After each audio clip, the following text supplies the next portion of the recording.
balatan, and syempre, mababasan, tinatanggal yan. Yung mga itim-itim. Kaya din ba kayo balatan ng sibuyas, mga kainis.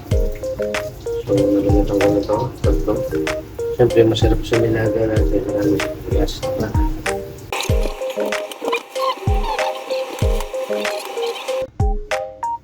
So, yun. So, umpisa na natin. Magayat tayo ng luya. Maglalagay din ba kayo ng luya sa nilaga? So, ang entry pala natin for today is pork nilaga. So, maglalagay ako ng luya. Optional lang naman. So, kaya makasanayin nyo lang hindi maglagay. So, nasa sa inyo yan. Pero sa akin kasi, mas okay na maglalagay tayo ng luya dahil patanggal ng kansa. So, ganyan lang. Ang siya lang po.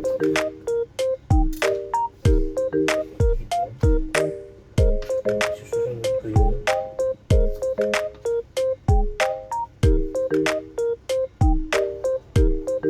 Yun. Tapos na tayo sa luya. Siyempre, sa pinaka-importanting sangkap na hindi dapat mawala ay ang sibuyas, diba?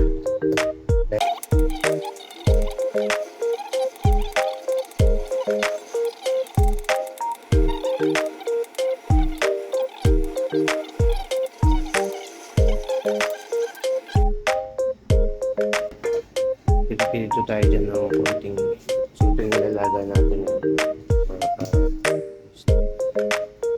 spare ribs. May konting tempoy. So, ayan. Okay na yung ating mga aromatics.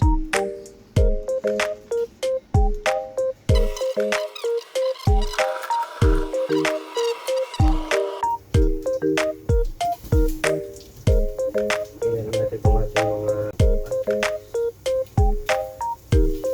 luya.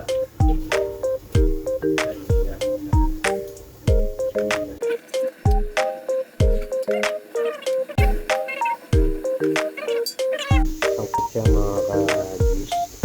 Nalagay ko na itong kasama ng sibuyas para talagang sangkot siyang maigi. Tapos itong malalaking ipak na yan. Yan ang prito natin. Itong pilat. Mainit na yung ating kawali.